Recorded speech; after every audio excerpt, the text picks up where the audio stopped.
Finance ಆಯ್ತು, ಬ್ಯಾಂಕ್ನಿಂದಲೂ ಕೂಡ ಕಿರುಕುಳ ಆರೋಪ. ಅರ್ಧಕ್ಕಿಂತ ಹೆಚ್ಚು ಸಲ ಮರುಪಾವತಿ ಮಾಡಿದ್ರೂ ಕೂಡ ಮನೆ ಸೀಸ್ ಮಾಡಲಾಗಿದೆ ಅನ್ನುವಂತ ಆರೋಪ. ಬೆಳಗಾವಿಯಲ್ಲಿ ಐಡಿಎಫ್ಸಿ ಫಸ್ಟ್ ಬ್ಯಾಂಕ್ನಿಂದ ಮನೆಯನ್ನ ಸೀಸ್ ಮಾಡಲಾಗಿದೆ. ಕಿತ್ತೂರು ತಾಲೂಕಿನ ಕುಲವಳ್ಳಿ ಗ್ರಾಮದಲ್ಲಿ ಒಂದು ಘಟನೆ ನಡೆದಿದೆ. ದಸಗೀರ್ ಸಾಬ್ ಕಾದ್ರೋಳಿ ಎಂಬುವರ ಮನೆಯನ್ನು ಸೀಸ್ ಮಾಡಲಾಗಿದೆ. 2021ರಲ್ಲಿ ಬಿಸ್ನೆಸ್ ಮಾಡೋಕೆ 5 ಲಕ್ಷ ಸಾಲ ಪಡೆದಿದ್ದ ದಸಗೀರ್ ಈವರೆಗೆ 3,30,000 ಸಾಲ ಮರುಪಾವತಿ ಆಗಿದೆ. ಈಗ ಸಂಪೂರ್ಣವಾಗಿ 2.5 ಲಕ್ಷ ಸಾಲ ಮರುಪಾವತಿಗೆ ಒತ್ತಾಯ ಮಾಡಲಾಗ್ತಾ ಇದೆ. 2 ಲಕ್ಷ ರೂಪಾಯಿ ಹಣ ಕಟ್ಟುವುದಾಗಿ ದಸಗೀರ್ ಹೇಳಿದ್ರು ಕೂಡ ಡೋಂಟ್ ಕೇರ್ ಆಟಿಟ್ಯೂಡ್ ಮಾಡಲಾಗಿದೆ. ಮನೆಯಲ್ಲಿದ್ದ ಬೈಕ್ ಜಪ್ತಿ ಮಾಡಿ ಮನೆ ಕೂಡ ಸೀಸ್ ಮಾಡಿಬಿಟ್ಟಿದ್ದಾರೆ ಬ್ಯಾಂಕ್ನ ಸಿಬ್ಬಂದಿ. ಹೆಂಡತಿ 3 ಮಕ್ಕಳ ಜೊತೆಗೆ ಬೀದಿಗೆ ಬಿದ್ದಂತ ಕುಟುಂಬ.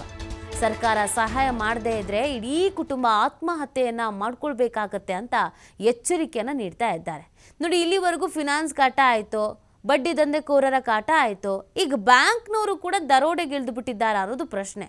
ಅರ್ಧಕ್ಕಿಂತ ಹೆಚ್ಚು ಸಾಲ ಮರುಪಾವತಿ ಮಾಡಿದಾರಂತೆ, ಆದ್ರೂ ಕೂಡ ಮನೆ ಸೀಸ್ ಮಾಡಿದ್ದಾರೆ. ನೀವು ದೃಶ್ಯದಲ್ಲಿ ಗಮನಿಸ್ತಾ ಇದ್ದೀರಾ. ಮನೆಯನ್ನ ಸೀಸ್ ಮಾಡ್ಕೊಂಡು ಹೋಗಿದ್ದಾರೆ. ಹೆಂಡತಿ ಮಕ್ಕಳನ್ನ ಕರ್ಕೊಂಡು ಬೀದಿಗೆ ಬಂದು ನಿಂತಿದ್ದಾರೆ. ಏನು ಮಾಡಲಿ ನಾನು, ಎಲ್ಲಿಗೆ ಹೋಗ್ಲಿ ಈಗ ಅಂತ ಪ್ರಶ್ನೆ ಮಾಡ್ತಾ ಇದ್ದಾರೆ. ಕಿತ್ತೂರು ತಾಲೂಕಿನ ಕುಲವಳ್ಳಿ ಗ್ರಾಮದಲ್ಲಿ ಒಂದು ಘಟನೆ ನಡೆದಿರುವಂಥದ್ದು. ದಸಗೀರ್ ಸಾಬ್ ಕಾದ್ರೋಳಿ ಎಂಬುವರ ಮನೆಯನ್ನು ಸೀಸ್ ಮಾಡಿಬಿಟ್ಟಿದ್ದಾರೆ. ನಮಗೀಗ ಪರಿಹಾರ ಕೊಡಲಿಲ್ಲ ಅಂತ ಅಂದರೆ ನಾವು ಆತ್ಮಹತ್ಯೆಯನ್ನು ಮಾಡ್ಕೊಳ್ಬೇಕಾಗತ್ತೆ ಅಂತ ಹೇಳ್ತಾ ಇದ್ದಾರೆ. ತೀರಾ ಕಷ್ಟ ಆಗ್ತಿದೆ ಅಂತ. ನೋಡಿ, ಅಲ್ಲಿ ಮನೆ ಸೀಸ್ ಮಾಡಿದ್ದಾರೆ, ಮನೆ ಮುಂದೆ ಕುತ್ಕೊಂಡಿದ್ದಾರೆ. ಎಲ್ಲಿಗೆ ಹೋಗಬೇಕು, ಏನು ಮಾಡಬೇಕು, ಒಮ್ಮೆಲೆ ಈ ಥರ ಸೀಸ್ ಮಾಡಿಬಿಟ್ರೆ ಏನು ಕತೆ? ಇದು ಬ್ಯಾಂಕ್ನವ್ರು ಮಾಡಿರೋದು. ಇಲ್ಲಿವರೆಗೂ ಮೈಕ್ರೋ ಫಿನಾನ್ಸ್ ಅವರ ಕಾಟ ಹೆಚ್ಚಾಗಿತ್ತು. ಈಗ ಬ್ಯಾಂಕ್ನವರು ಕೂಡ ಅದೇ ದಾರಿಯಲ್ಲಿದ್ದಾರಾ ಅನ್ನೋ ಪ್ರಶ್ನೆ ಹುಡ್ಕೊಳ್ತಾ ಇದೆ. ಅರ್ಧಕ್ಕಿಂತ ಹೆಚ್ಚೇ ಕಟ್ಟಿದಾರಂತೆ. ಹಾಗೆ ಕಟ್ಟಿದ್ರು ಕೂಡ ಸ್ವಲ್ಪ ಸಮಯಾವಕಾಶ ಬೇಕು ಅಂತ ಅಂದ್ರೂ ಕೂಡ ಕೇಳಿಲ್ಲ. ನೋಟಿಸ್ ಕೊಟ್ಟಿದ್ದಾರೆ. ನೋಟಿಸ್ ಮನೆ ಬಾಗಿಲಿಗೆ ಅಂಟಿಸಿದ್ದಾರೆ, ಬೀಗ ಹಾಕಿ ಸೀಸ್ ಮಾಡಿದ್ದಾರೆ. ಈ ಬಗ್ಗೆ ಮತ್ತಷ್ಟು ಮಾಹಿತಿಯನ್ನು ನೀಡ್ತಾರೆ ನಮ್ಮ ಪ್ರತಿನಿಧಿ ಶ್ರೀಧರ್. ಬೆಳಗಾವಿಯಿಂದ ಲೈವ್ನಲ್ಲಿ ಜಾಯ್ನ್ ಆಗ್ತಾ ಇದ್ದಾರೆ. ಶ್ರೀಧರ್, ನಾವು ಇಲ್ಲಿವರೆಗೂ ರಾಜ್ಯದ ಅನೇಕ ಕಡೆಯಲ್ಲಿ ಈ ಮೈಕ್ರೋ ಫಿನಾನ್ಸ್ ಅವ್ರ ಹಾವಳಿ ನೋಡ್ತಾ ಇದ್ವಿ, ಮನೆ ಸೀಸ್ ಮಾಡೋದು, ಇನ್ನೊಂದು ಮತ್ತೊಂದು. ಈಗ ಬ್ಯಾಂಕ್ನವರು ಇದೇ ದಾರಿಗೆ ಹಿಡಿದು ಬಿಟ್ಟಿದ್ದಾರಾ? ಏನಂತಾರೆ ಬ್ಯಾಂಕ್ನ ಸಿಬ್ಬಂದಿ, ಮನೆಯವರು ಏನು ಹೇಳ್ತಾರೆ?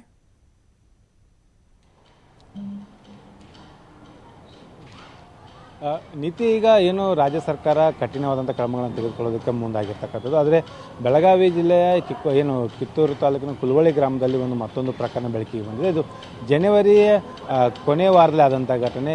ದಸ್ತಗೀರ್ ಸಾಬ್ ಅಂತ ಸ್ಥಳೀಯ ವ್ಯಕ್ತಿ ಇದ್ದಾನೆ. ಆತ ಉದ್ಯೋಗ ಮಾಡೋದಕ್ಕಾಗಿ 5 ಲಕ್ಷ ರೂಪಾಯಿ ಹಣವನ್ನು IDFC ಫಸ್ಟ್ ಬ್ಯಾಂಕ್ನಿಂದ ಹಣವನ್ನು ಪಡೆದುಕೊಂಡಿರ್ತಾನೆ. ಆ ಹಣ ಪಡೆದುಕೊಂಡಿರ್ತಕ್ಕಂಥ 5 ಲಕ್ಷ ರೂಪಾಯಿ ಹಣದಲ್ಲಿ 3 ಲಕ್ಷ ರೂಪಾಯಿ ಅಧಿಕ ಹಣವನ್ನು ಆತ ಭರಿಸಿದ್ದಾನೆ.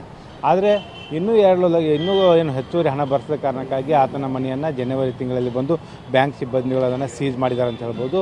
ಇದು ಒಂದು. ಆದರೆ ಮತ್ತೊಂದು ಕಡೆ ಇಲ್ಲಿ ದಸ್ತಗೀರ್ ಸಾಬ್ ಹೇಳುವಂಥದ್ದು ಏನಂದರೆ, ಪ್ರಮುಖವಾಗಿ ಈ ಖಾಸಗಿ ಬ್ಯಾಂಕ್ನಲ್ಲಿ ಲೋನ್ ಕೊಡಿಸ್ಕೊಟ್ಟಂಥ 3ನೇ ವ್ಯಕ್ತಿ ಏನಿದ್ದಾನೆ, ಈ ವ್ಯಕ್ತಿ 5 ಲಕ್ಷ ಸಾಲವನ್ನು ಮಾಡಿ ಅದರಲ್ಲಿ 3 ಲಕ್ಷ ಮಾತ್ರ ಕೊಟ್ಟಿದ್ದಾನೆ. ಇನ್ನು 2 ಲಕ್ಷ ರೂಪಾಯಿ ಹಣವನ್ನು ನನಗೆ ಕೊಟ್ಟಿಲ್ಲ ಅನ್ನೋಂಥ ಮಾತನ್ನು ಹೇಳುವಂಥದ್ದು. ಆದರೆ ಬ್ಯಾಂಕ್ನವರು ಬಂದು ಈಗ ನನ್ನ ಮನೆಯನ್ನು ಸೀಸ್ ಮಾಡಿರ್ತಕ್ಕಂಥದ್ದು, ನನ್ನ ಬೈಕನ್ನು ಸೀಸ್ ಮಾಡಿರ್ತಕ್ಕಂಥದ್ದು, ಹಾಗಾಗಿ ಇಡೀ ನನ್ನ ಕುಟುಂಬ ಬೀದಿಗೆ ಬಿದ್ದಿದೆ, ಸರ್ಕಾರ ನನ್ನ ನೆರವಿಗೆ ಬರೆದಿದ್ರೆ ನಾನು ಬದುಕೋದೇ ಕಷ್ಟ ಅನ್ನೋಂಥ ಮಾತನ್ನು ಕೂಡ ಆತ ಹೇಳ್ತಾ ಇದ್ದಾನೆ. ಅದರ ಜೊತೆಗೆ ಇನ್ನೊಂದು ಅಂಶ ಹೇಳ್ತಿರ್ತಕ್ಕಂಥ ಏನಂದರೆ, ನಾನು 2 ಲಕ್ಷ ರೂಪಾಯಿ ಹಣವನ್ನು ಕಟ್ಟೋದಕ್ಕೆ ಮುಂದಾದರೂ ಕೂಡ ಬ್ಯಾಂಕ್ನವ್ರು ಒಪ್ತಾ ಇಲ್ಲ ಅನ್ನೋಂಥ ವಿಚಾರವನ್ನು ಕೂಡ ಆತ ಹೇಳ್ತಿರ್ತಕ್ಕಂಥದ್ದು. ಒಟ್ಟಿನಲ್ಲಿ ಬ್ಯಾಂಕ್ನವರಿಂದ ನನಗೆ ಕಿರುಕುಳ ಆಗ್ತದೆ ಅನ್ನೋಂಥ ಆರೋಪವನ್ನು ಕೂಡ ದಸ್ತಗೀರ್ ಸಾಬ್ ಮಾಡಿರ್ತಕ್ಕಂಥದ್ದು. ಇಲ್ಲಿವರೆಗೆ ಮೈಕ್ರೋ ಫೈನಾನ್ಸ್, ಖಾಸಗಿ ಫೈನಾನ್ಸ್ಗಳ ಕಿರುಕುಳ ಬೆಳಗಾವಿಯಲ್ಲಿ ಕೇಳಿ ಬರ್ತಾ ಇತ್ತು. ಈಗ ಖಾಸಗಿ ಬ್ಯಾಂಕ್ನ ವಿರುದ್ಧ ಕೂಡ ಈಗ ಈ ಕಿರುಕುಳ ಕೇಳಿ ಬರ್ತಿರ್ತಕ್ಕಂಥದ್ದು ನೀತಿ. ಸದ್ಯ ದಸ್ತಗೀರ್ ಸಾಬ್ ಕುಟುಂಬ ಏನಿದೆ ಈಗ ಬೀದಿಗೆ ಬಿದ್ದಿರ್ತಕ್ಕಂಥದ್ದು. ಈ ದಸ್ತಗೀರ್ ಸಾಬ್ ಕುಟುಂಬಕ್ಕೆ ಈಗ ಸರ್ಕಾರ ಮತ್ತು ಜಿಲ್ಲಾಡಳಿತ ನೆರವು ಬರಬೇಕಾಗಿದೆ. 2 ಲಕ್ಷ ರೂಪಾಯಿ ಹಣವನ್ನು ಭರಿಸೋದಕ್ಕೆ ಆತ ಮುಂದಾಗಿದ್ದಾನೋ ಆ ಒನ್ ಟೈಮ್ ಸೆಟಲ್ಮೆಂಟ್ ಮಾಡಿಸುವಂಥ ವ್ಯವಸ್ಥೆಯನ್ನು ಜಿಲ್ಲಾಡಳಿತ ಮಾಡಬೇಕಾಗುತ್ತೆ. ಬ್ಯಾಂಕ್ ಸಿಬ್ಬಂದಿಗಳು ಯಾವುದೇ ರೀತಿ ಇದಕ್ಕೆ ಪ್ರತಿಕ್ರಿಯೆ ಕೊಟ್ಟಿಲ್ಲ. ಯಾಕಂದರೆ ಬ್ಯಾಂಕ್ ನ್ಯಾಷನಲೈಸ್ ಬ್ಯಾಂಕ್ ಆಗಿರ್ತಕ್ಕಂಥ ಹಿನ್ನೆಲೆಯಲ್ಲಿ ಬ್ಯಾಂಕ್ಗಳು ಕೂಡ ಲೋನ್ ಕೊಟ್ಟಿರ್ತಾವೆ, ಅದು ನಿಯಮಾನುಸಾರವಾಗಿ ಸಾಲವನ್ನು ಭರ್ತಿ ಮಾಡದಿದ್ದರೆ ಆಗ ಈ ರೀತಿ ಸೀಸ್ ಮಾಡುವಂಥ ಪ್ರಕ್ರಿಯೆಗೆ ಅವ್ರು ಮುಂದಾಗ್ತಾರೆ. ಹಾಗಾಗಿ ಇಲ್ಲಿ ಈಗ ಬ್ಯಾಂಕ್ ಮತ್ತು ಸಾಲ ಪಡೆದಂಥ ವ್ಯಕ್ತಿಯ ಮಧ್ಯೆ ಜಿಲ್ಲಾಡಳಿತ ಮಧ್ಯಪ್ರವೇಶ ಮಾಡಿಸಿ ಒನ್ ಟೈಮ್ ಸೆಟಲ್ಮೆಂಟ್ ಮಾಡಿಕೊಳ್ಳೋಣ. ಯಾಕೆ ಆತ 2 ಲಕ್ಷ ರೂಪಾಯಿ ಹಣ ಭರಿಸೋದಕ್ಕೆ ಮುಂದಾಗಿದ್ದಾನೆ. ಜೊತೆಗೆ ಯಾವ ವ್ಯಕ್ತಿ 5 ಲಕ್ಷ ರೂಪಾಯಿ ಹಣವನ್ನು ಸಾಲ ಕೊಡಿಸಿ ಅದರಲ್ಲಿ 2 ಲಕ್ಷ ರೂಪಾಯಿ ಹಣವನ್ನು ಇಟ್ಕೊಂಡಿದ್ದಾನೋ ಆತನಿಂದಲೂ ಕೂಡ ಒಂದು ಆ ಹಣವನ್ನು ವಸೂಲಿ ಮಾಡಿಸಿ ಈತನಿಗೆ ಕೊಡಿಸುವಂಥ ಕೆಲಸವನ್ನು ಜಿಲ್ಲಾಡಳಿತದಿಂದ ಆಗಬೇಕಾಗಿದೆ ನೀತಿ. ಶ್ರೀಧರ್, ಅಂದರೆ ಇದಕ್ಕೆ ಸಂಬಂಧಪಟ್ಟಂತೆಗೆ ಈ ಮನೆ ಮಾಲೀಕರು ಯಾರಾದರೂ ಗಮನಕ್ಕೆ ತಂದಿದ್ದಾರಾ ಅಂತಂದರೆ ಸಂಬಂಧಪಟ್ಟಂಥ ಅಧಿಕಾರಿಗಳ ಜೊತೆಗೆ ಮಾತಾಡೋದಾಗಿರ್ಬೋದು ಅಥವಾ ಜಿಲ್ಲಾಡಳಿತ ಗಮನಕ್ಕೆ ತರುವಂಥ ಕೆಲಸ ಮಾಡೋದಾಗಿರ್ಬೋದು ಮತ್ತು ಅಲ್ಲಿನ ಸ್ಥಳೀಯ ಜನಪ್ರತಿನಿಧಿಗಳು ನಾಯಕರುಗಳು ಯಾರಾದರೂ ಇರ್ತಾರೆ, ಆ ಥರ ಏನಾದರೂ ಗಮನಕ್ಕೆ ತರೋಂಥ ಕೆಲಸ ಮಾಡಿದ್ದಾರೆ? ಯಾಕಂದರೆ ಇದರಲ್ಲಿ ಯಾರಾದರೂ ಒಬ್ಬರು ಮಧ್ಯಪ್ರವೇಶ ಮಾಡಲೇಬೇಕಾಗತ್ತೆ, ಅದರ ಜೊತೆಗೆ ಒಂದು ಮಧ್ಯಸ್ಥಿಕೆ ಅನ್ನುವಂಥ ಮಾಡಲೇಬೇಕಾಗತ್ತೆ. ಇಲ್ಲ ಅಂತಂದರೆ ತೀರಾ ಸಮಸ್ಯೆ ಆಗುವ ಸಾಧ್ಯತೆಗಳು ಕೂಡ ಇರುತ್ತೆ. ಹಾಗಾಗಿ ಯಾರಾದರೂ ಬಂದಿರೋದು, ಇವ್ರ ಜೊತೆ ಮಾತಾಡಿರೋದು, ಈ ಥರದ್ದು ಏನಾದ್ರು ಆಗಿದೆಯಾ?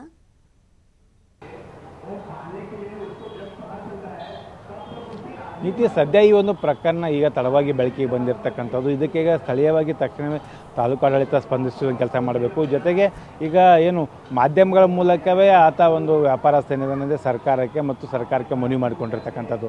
ಹೀಗಾಗಿ ಈಗ ಜಿಲ್ಲಾಡಳಿತವೇ ಈ ಒಂದು ಪ್ರಕರಣದಲ್ಲಿ ಮಧ್ಯಪ್ರವೇಶ ಮಾಡಬೇಕಾಗುತ್ತೆ. ಜೊತೆಗೆ ಸ್ಥಳೀಯ ಶಾಸಕರಾಗಿರ್ಬೋದು, ಜೊತೆಗೆ ಸ್ಥಳೀಯ ಜನಪ್ರತಿನಿಧಿಗಳಾಗಿರ್ಬೋದು ಈ ಒಂದು ಪ್ರಕರಣದ ಮಧ್ಯಸ್ಥಿಕೆ ವಹಿಸಿ ಏನು ಒಂದು ಆ ದಸ್ತಗೀರ್ ಸಾಬನಿಗೆ ಸಮಸ್ಯೆ ಆಗ್ತದೆ ಅದನ್ನು ಪರಿಹರಿಸುವಂಥ ಕೆಲಸವನ್ನು ಮಾಡಬೇಕು. ಮತ್ತು ಆತ ಬಾಕಿ ಉಳಿದಿರ್ತಕ್ಕಂಥ ಸಾಲ ಭರಿಸೋದಕ್ಕೆ ನಾನು ರೆಡಿ ಇದ್ದೇನೆ, ಆದರೆ ಏನು ಈಗಾಗಲೇ ಬಡ್ಡಿ ಸಮೇತ ಏನು ಹಣ ಹೆಚ್ಚಾಗಿದೆ, ಒನ್ ಟೈಮ್ ಸೆಟಲ್ಮೆಂಟ್ನಲ್ಲಿ ಕೂಡ ಇನ್ನು ಉಳಿದಂಥ 2 ಲಕ್ಷ ರೂಪಾಯಿ ಕೊಡ್ತೇನೆ ಅನ್ನೋಂಥ ಮಾತನ್ನು ಕೂಡ ಆತ ಹೇಳ್ತಿರ್ತಕ್ಕಂಥ. ಆ ನಿಟ್ಟಿನಲ್ಲಿ ಇದು ಲೀಡ್ ಬ್ಯಾಂಕ್ನ ಅಧಿಕಾರಿಗಳಾಗಿರ್ಬೋದು, ಜೊತೆಗೆ ಸ್ಥಳೀಯ ಬ್ಯಾಂಕ್ ಸಿಬ್ಬಂದಿಗಳು ಕೂಡ ಇದನ್ನು ಈ ಒಂದು ಪ್ರಕರಣವನ್ನು ವಿಶೇಷ ಪ್ರಕರಣವಾಗಿ ಪರಿಗಣಿಸಿ ಏನು ಈ ಹಿಂದೆ ಬೆಳಗಾವಿಯ ತಾರಿಹಾಳ ಗ್ರಾಮದಲ್ಲಿ ಏನು ಬಾಣಂತಿಯ ಸಮೇತ ಕುಟುಂಬಸ್ಥರು ಹೊರಗೆ ಹಾಕಿದ್ರು, ಆಗ ಒನ್ ಟೈಮ್ ಸೆಟಲ್ಮೆಂಟ್ ಮತ್ತು ಒಂದಿಷ್ಟು ಕಾಲಾವಕಾಶ ಕೊಡುವಂಥ ಕೆಲಸವನ್ನು ಕೂಡ ಆಗ ಮಾಡಿದ ಬಳಿಕ ಮನೆ ಓಪನ್ ಕೂಡ ಮಾಡಿಕೊಡುವಂಥ ಕೆಲಸ ಆಯಿತು. ಆ ರೀತಿಯ ಕೆಲಸ ಇಲ್ಲಿ ಸ್ಥಳೀಯ ಏನು ರಾಜಕೀಯ ನಾಯಕರು ಮಾಡಬೇಕಾಗುತ್ತೆ ಮತ್ತು ಸ್ಥಳೀಯ ಅಧಿಕಾರಿಗಳು ಮಾಡಬೇಕಾಗುತ್ತೆ ನೀತಿ.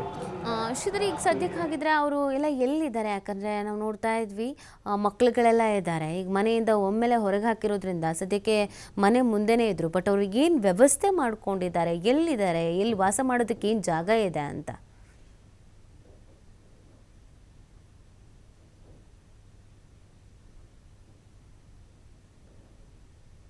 ಅಂತ ಮನೆ ಏನಿದೆ, ಮನೆ ಹಿಂಬದಿ ಇರ್ತಕ್ಕಂಥ ಹಿತ್ತಲಿನಲ್ಲಿ ಅವರು ವಾಸ ಮಾಡ್ತಿರ್ತಕ್ಕಂಥದ್ದು ಈಗಲೂ ಕೂಡ ಅಲ್ಲೇ ಇದ್ದಾರೆ. ಹಾಗಾಗಿ ಅವರ ಒಂದು ನೆರವಿಗೆ ಕೂಡ ಒಂದು ಸ್ಥಳೀಯ ಅಧಿಕಾರಿಗಳು ಮುಂದಾಗಬೇಕಾಗತ್ತೆ ನೀತಿ.